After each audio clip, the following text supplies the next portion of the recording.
how to share location on WhatsApp.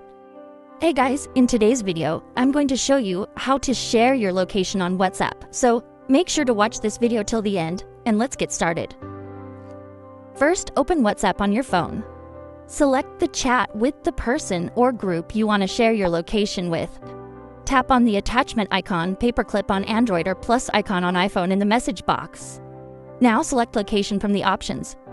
If prompted, allow WhatsApp access to your location. You'll see a map with your current location. Choose Send your current location to share your exact spot at that moment. If you want to share your live location, tap on Share Live Location.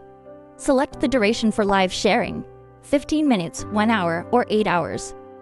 Tap Send and the recipient will now see your location in real time. That's how you can easily share your location on WhatsApp. That's all for the video. If you found this helpful, don't forget to like, share, and subscribe to the channel for more WhatsApp tips. Thanks for watching, and I'll see you in the next one. Easy to understand tutorials about business, project management, softwares, social media apps, and more. Softpro dream to 100,000. Thanks for watching.